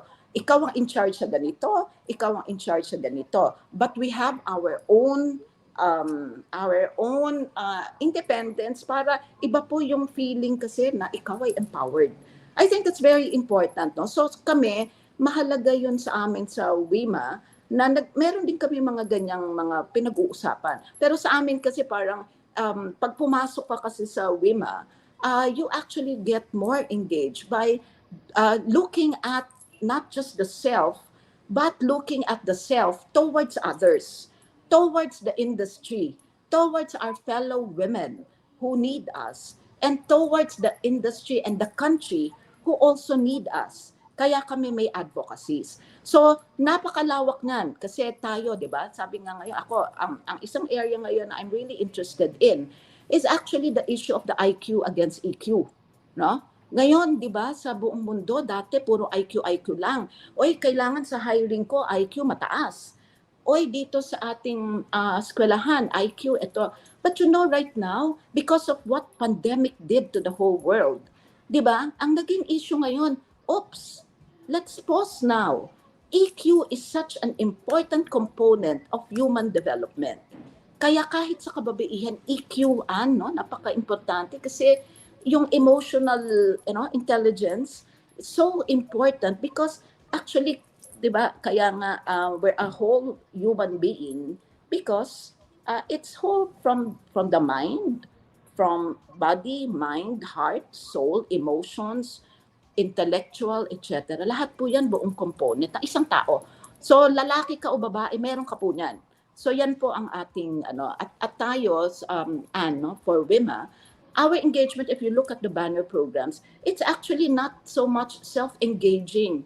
It's actually engaging ourselves towards our community, towards other women, towards the society, towards the industry. Pero, syempre, hindi mawawala yon na meron din tayong self-engagement. Because that's important. Di ba sabi nga, Anne, you cannot give what you do not have. So, kailangan empowered muna tayo sa dapat importanteng components of engaging ourselves. Yan. So, I Well hope said. I answered your Yeah, concern, of course. Alex. Not only you answered Ma'am Merly, but it was well said. You are really a true advocate of within the purview of your own turf. And ako rin, hindi rin ako nasanay noon na hintayin ka pa para may pambili ng pangsaing o hintayin ka pa makauwi para may pamasahe ang mga anak, no? So noon pa man ay nagiging bahagi na ng practice natin sa buhay na kailangan mararamdaman ng hindi lang partner natin, ngunit ng mga anak natin, ang pagiging independent na sa maliliit na mga bagay, they can decide on their own, kagaya ng anong baunin nila sa eskwelahan, ano ang uri ng sandwich na ipagawa nila sa katulong ng bahay para pumunta ng eskwelahan na hindi na kailangan hintayin pa si tatay o si nanay na dumating para mabuksan yung palaman ng tinapay, no? So obviously sa paglago ng panahon, lalong-lalo na ngayon sa millennial era, napaka-independent na nga ng mga anak natin. Only that marami nagsasabi na sa sobrang abanse, hindi lamang ng gadgets, kundi ng takbo ng pamumuhay, the pacing in itself, parang nakikita nila na medyo mahirap kung paano i-balance ang technology versus the sense of morality. Pero ibang subject matter yan. Big yan na subject matter, no? Now, going back to the maritime industry, pag sinabi nating women in maritime dito sa Pilipinas, vis-a-vis mga women in maritime groups sa buong mundo na ito ay back up by the International Maritime Organization under the concept and the framework of the United Nations. Ang lahat ng ito ay leading towards the safety, promotion, protection, enhancement, betterment of all women. And I assume dapat kasama ang lalaki na kumikita, tumatalima at patuloy na yumayakap sa industriya maritima. Now, advocating the same is not an easy task. Alam namin yan. At being volunteer organization, as you said, is not easy. Kasi kung minsan, hindi tayo magiging consistent sa advocacy natin kung hindi natin ma-fuel o ma-fund, mapunduhan ang ating sabihin na natin daily routine. Parang ano lang yan, parang radyo, parang broadcasting industry na kapag mag-brown out, may generator ka, kailangan mabayaran mo kuryente, mabayaran mo lahat. Something like that. Na kung titingnan mo, ang nature ng trabaho ng mga broadcast journalists ay mas malaki ang in-exert nating efforts. We are cracking our heads to advocate ng nararapat para sa mga tao, no? Be it in the form of public affairs, information drive, communication drive, among others. Now, ang question ko, Ma'am Merly, is that ang end goal natin sa ating advocacy ay makakamit natin kung ang gobyerno ay lilingon sa atin. Ibig sabihin, being women in the maritime industry of the Philippines, tayo ay hindi voice in the wilderness. Tayo ay hindi, we are not hitting the wrong path, but our target is to practically hit the right path through legislation.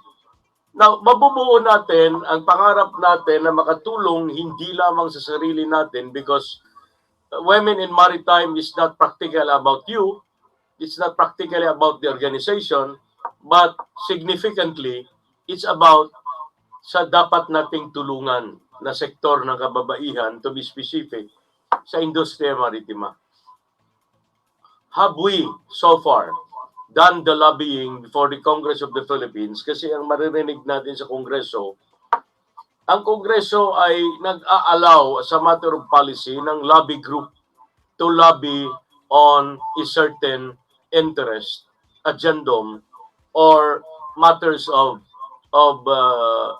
certain social aspects via legislation na mapagpatibay ito. Sa Women in Maritime so far, sa pamamagitan ng Women in Maritime Philippines, have we lobbied already some laws or some bills to become laws that will properly enhance and better protect women or Filipino women in the industry? Yes, thank you, GM Alex. Nice question kasi maganda rin ang sagot namin dyan.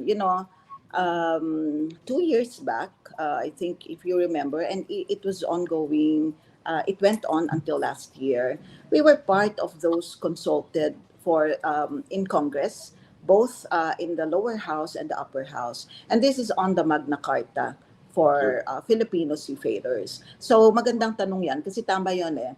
Alam nyo, yung awareness raising, education drive, education campaign is one thing. But if you really want a sustainable means of promoting women, and not just promoting women, but making sure that they are equally protected, is something else. Okay. And for Women in Maritime Association Philippines, hindi po tayo nahuhuli because we were part of those who was consulted. And remember, we actually submitted our proposals and we're very happy nakuha po yan, naipasok po yan doon sa draft. And we're actually hoping that this one is going to be really at to the final approval. I think humihingi pa kami ng kopya kung talaga nakuha. Number one, we were able to put in there that government should have should have an institutionalized means of promoting women in maritime. Okay? So naipasok po natin yan together also with NMP. No? I'd like to share naman the credits also to the National Maritime Polytechnic, no? Which also lobbied for that. So that's number one. And then number two, we also included yung clause or provisions for the protection. Kasi alam nyo, Ann, di ba palagi yan na sinasabi? Actually, for those who are ano ba, intellectually challenged about bakit ang women ay pinopromote on board samantalang parang you're bringing them to the danger zone. Parang bakit nyo dadalhin yan sa mga barko when in fact alam niyo na ang daming dangers diyan, no? So we do not want that we are also charged na parang you want women to be protected but you're bringing them into a danger zone, no? Parang lahat naman actually danger zone kahit nga diyan sa kanto lumabas ka pwede ka mang halbutin diyan, pwede ka namang hilahin, no? Oo. It's just that syempre mas highlighted yung dangers because you are in a floating community. You are in a ship that goes, from 1 day to 30 days of, moving from port to port at walang lupa.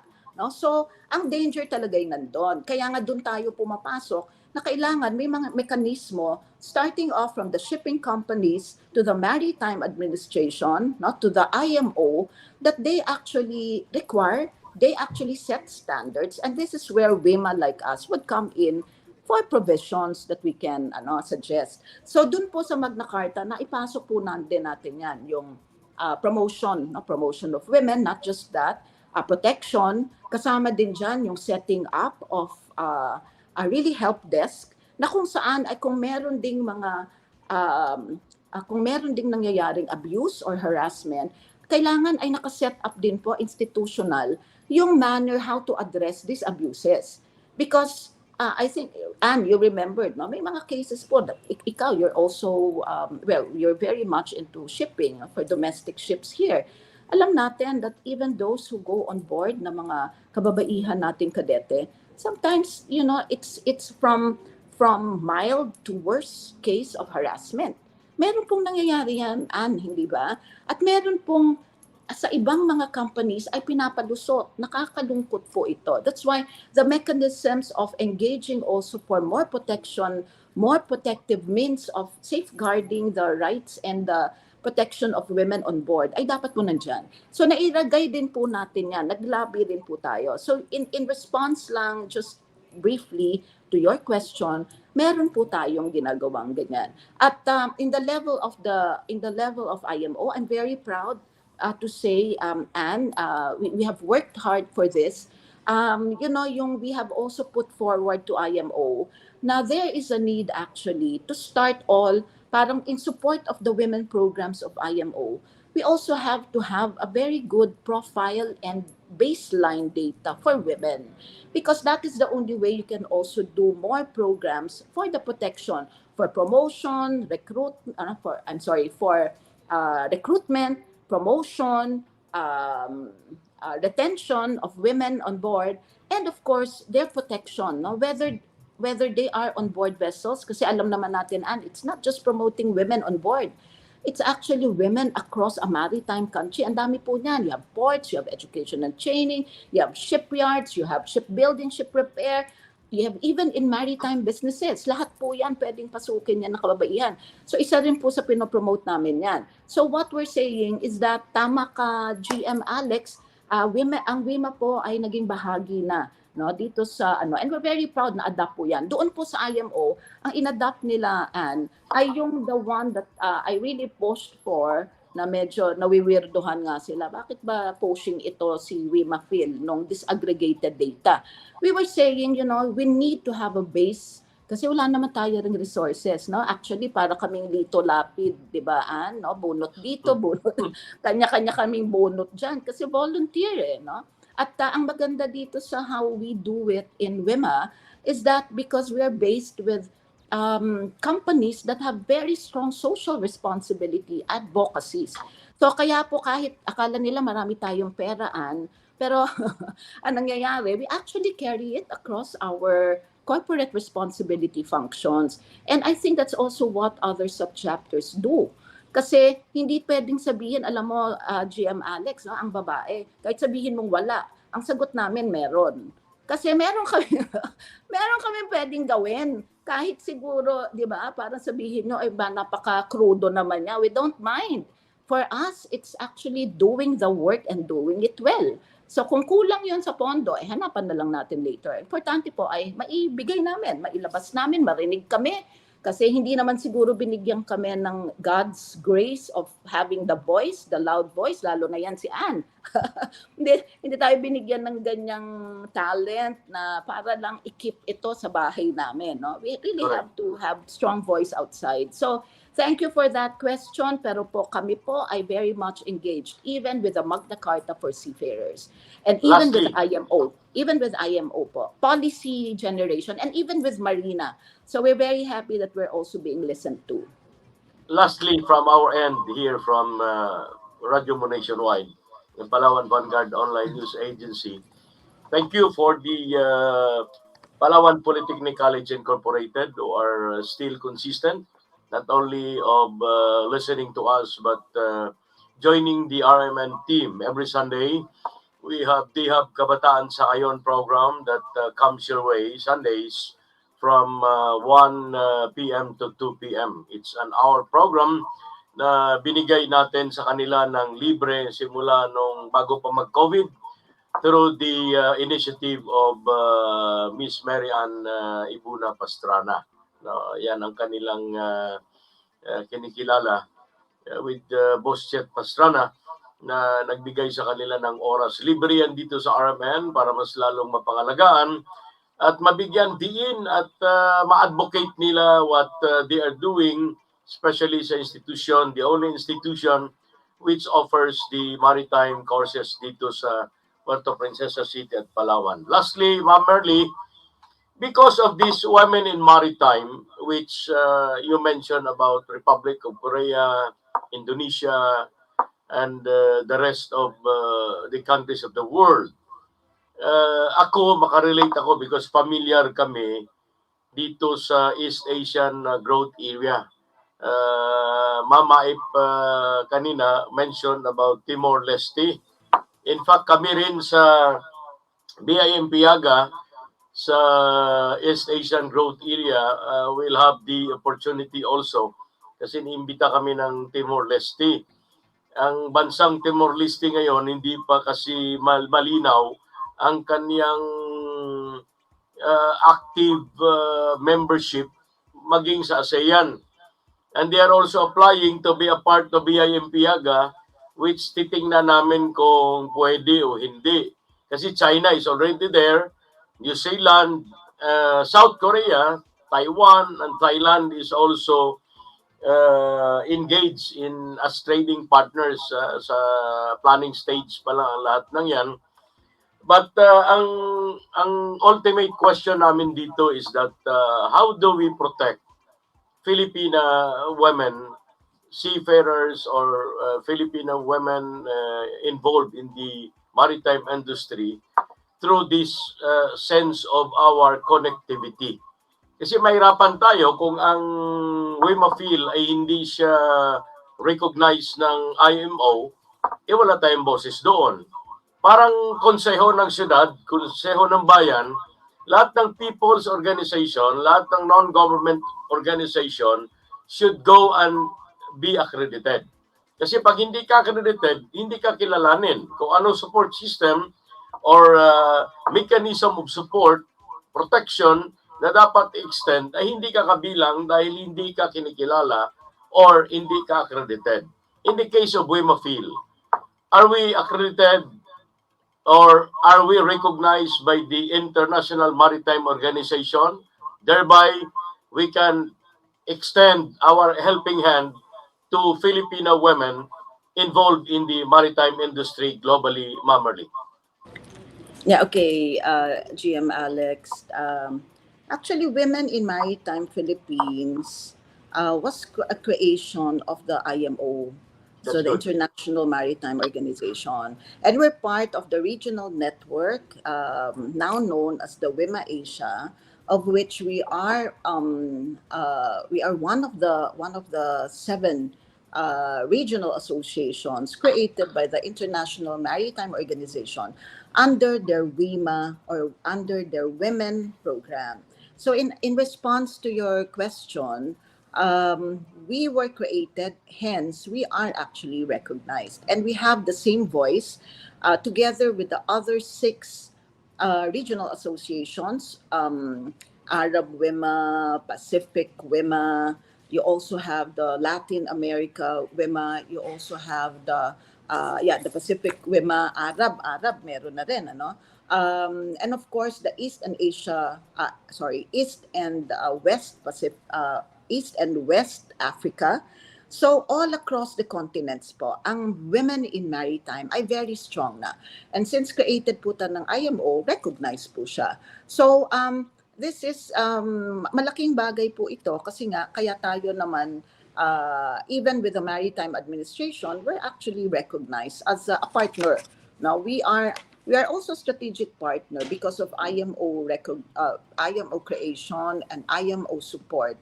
We are a strategic partner of MEPSIS. Now, MEPSIS is actually the Maritime Environment Protection for Southeast Asian Seas.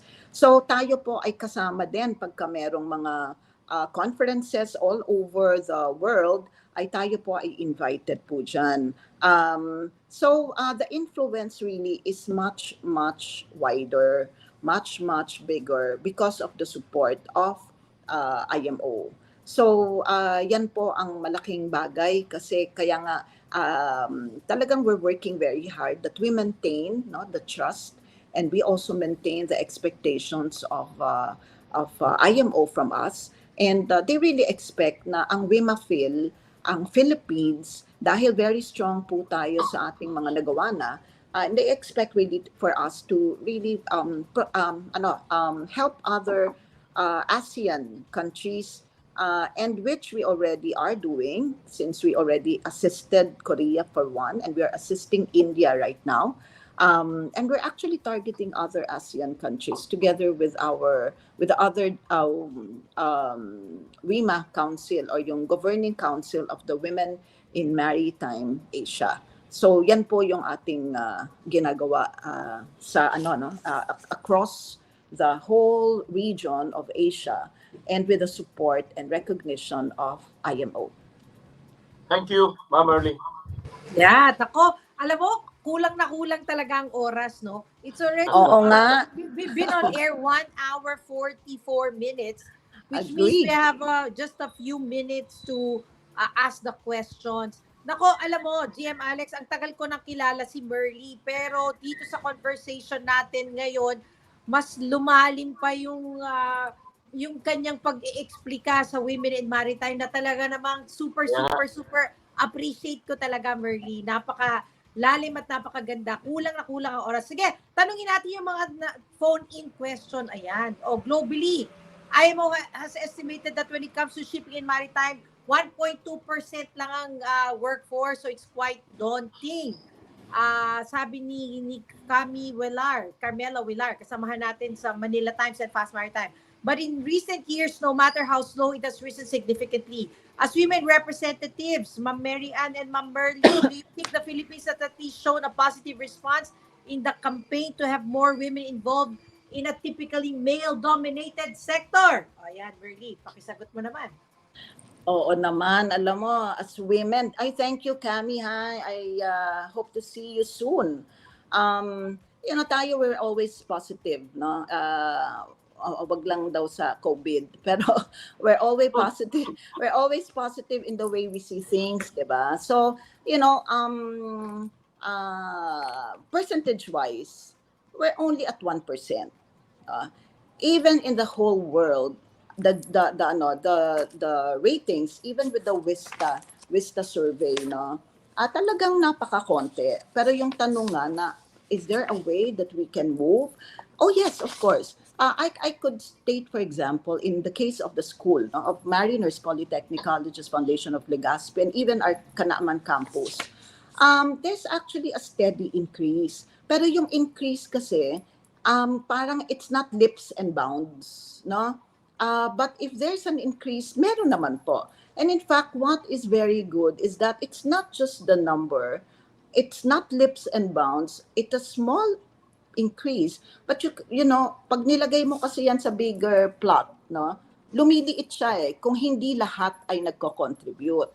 So for example, in our case, in the Bicol region, meron po kaming at least dumadagdag, pero hindi po ganun kadami. And we're very happy, and siguro banggitin ko na rin, one of our recent programs ay yung Wimasco, no?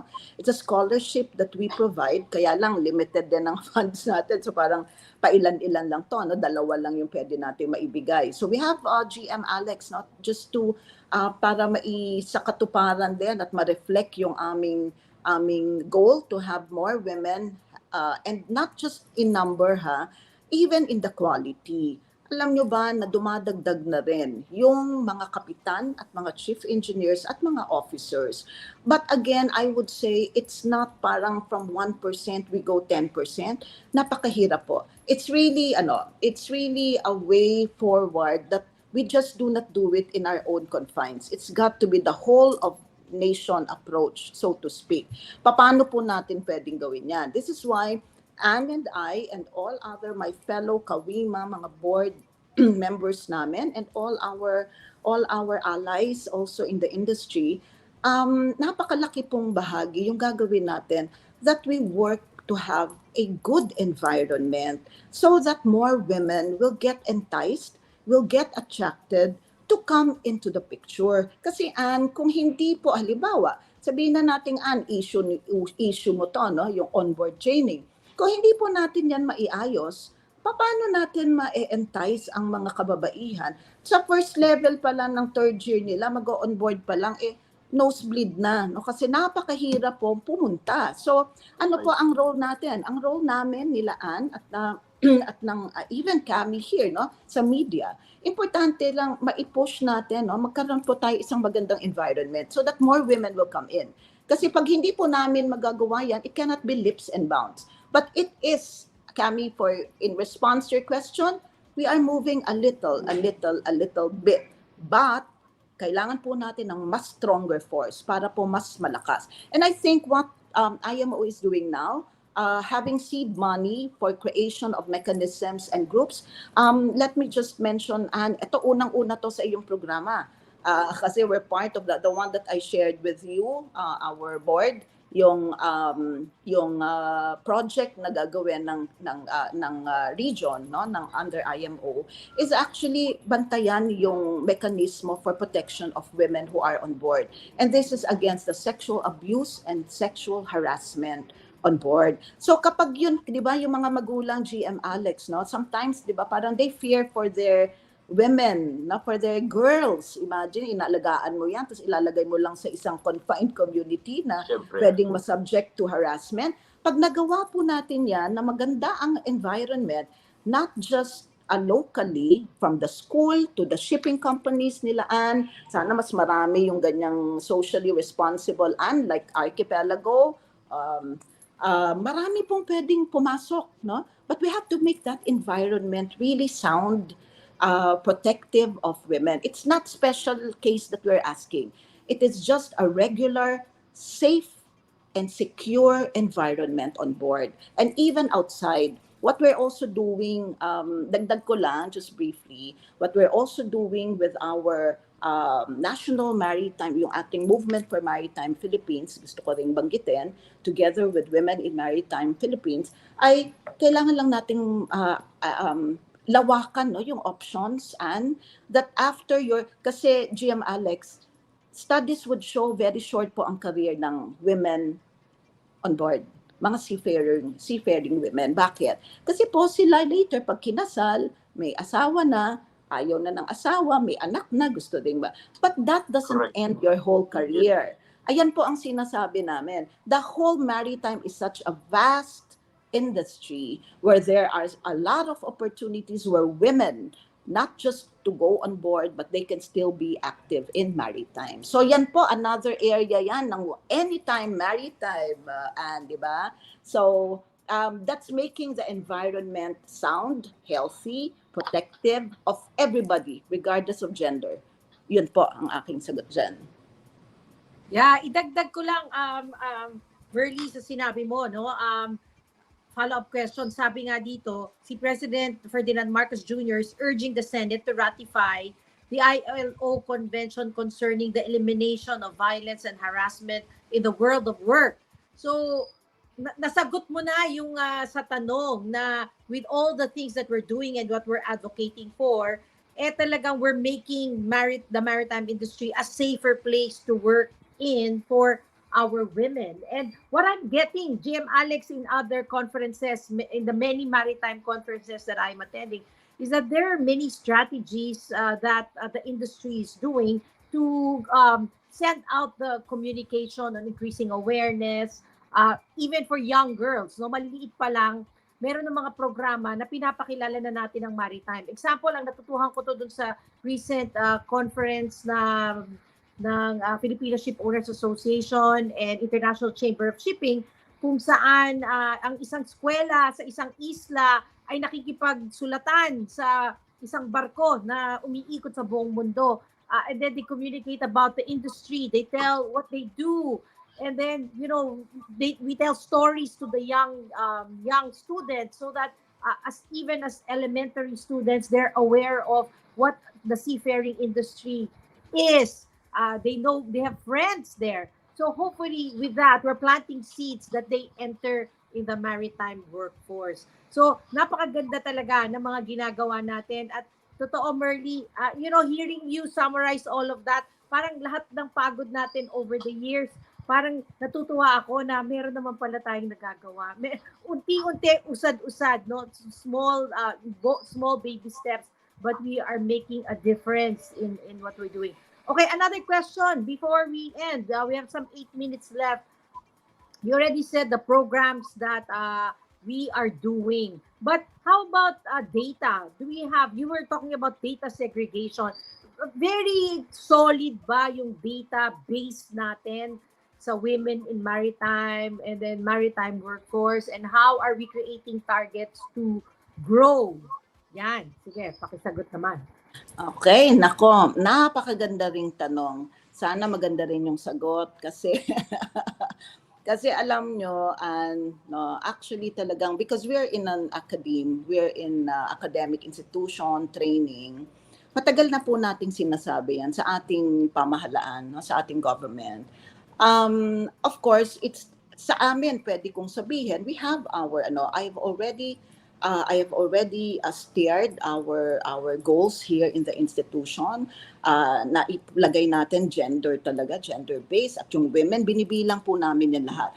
Pero ito'y para sa amin, or maybe for you also, your company. Pero saan po yan magsisimula? Gobyerno. No? Because when you craft a program with national impact, it has to start from there. So ang sagot ko dyan, nakakalungkot kasi hindi talaga malakas ang ating research grounding dyan. Hindi po malakas ang profile, ang baseline natin on women.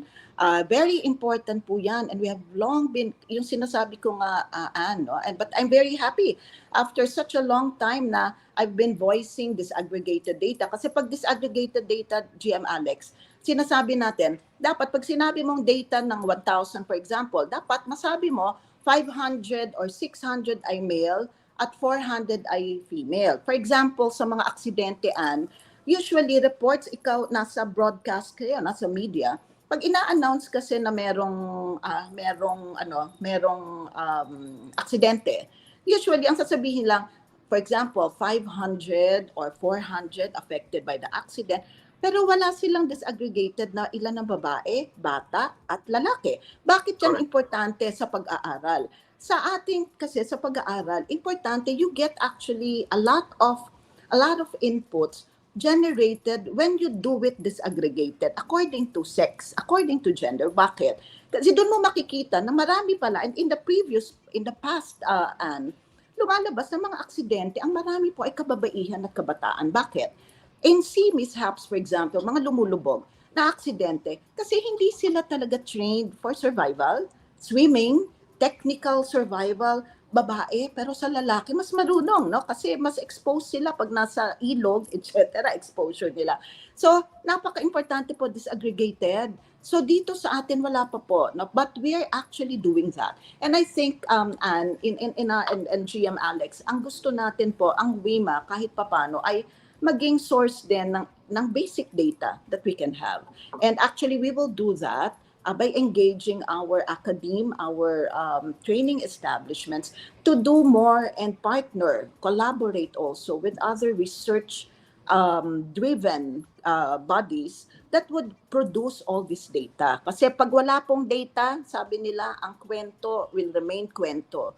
Ang data will generate more programs that will benefit all of us. So yan po ang sagot, but we are working on that, Anne.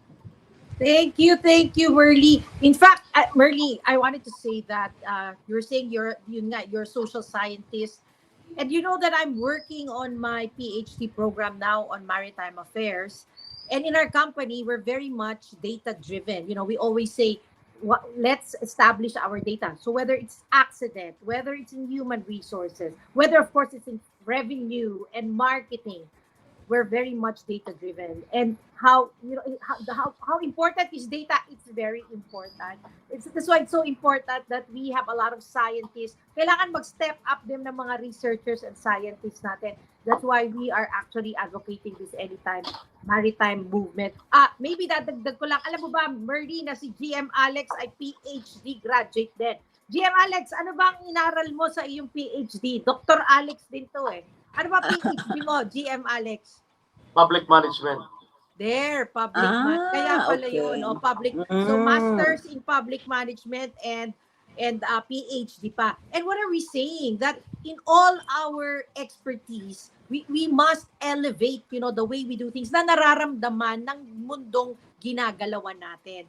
So Yes. talaga, yeah. So I guess in these 2 hours that we have spent time together with Merly, our president in Women in Maritime Philippines and Women in Maritime Asia, we have come to know the importance of women in maritime, women engagement in our industry, and how we need to engage more women so that we can have a stronger voice and a stronger movement in our Philippine maritime industry and global maritime industry. Allow me to thank you before we run out of time.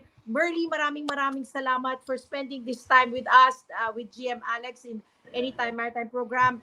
Your support is very much appreciated. Ay, kahit na, ang dami ko natutuhan kahit na matagal na tayong magkasama, mas talagang lumalim pa ang aking pag-intindi. GM Alex, maraming salamat sa iyo Thank you. at sa mga Ma'am Merly, salamat. questions. No? Sure, sa ating sure. mga nakikinig sa Palawan, sa Bicol. Asia, Bicol, we mean this program to be rewatched by our young people in our partner schools. We have about 20 partner schools supporting us, and we sent the link to them. We mean for them to watch. Sana mga estudyante nyo rin sa Bicol Yes. mapanood dito at paulit-ulit nila, because then there's this so gold mine of knowledge, and sana po makatulong sa ating industriya. So, with Okay. that, I would like to thank you, Merly, and then Thank give you. the floor to you, GM Alex. Thank you so much. Thank you very much. Thank you, team. Mula rito sa Puerto Princesa City and the island paradise of Palawan. Thank you, Ma'am Mary Ann Pastrana, the founder of Anytime Maritime, and to our very laudable, so extensive. No? Na-inform ako ng napakaraming bagay about the protection of women in the maritime industry and their continuing advocacy. Kaya antabayanan niyo po at abangan ang program Anytime Maritime coming your way every Tuesday. Alas 8 po hanggang alas 10 ng umaga. Maraming salamat po. Isang pinagpalang araw ng Martes sa inyong lahat. Thank you. Congratulations again. Thank you. God bless. Tamang oras mga kababayan, ang Public Agenda Program ay umabot na tayo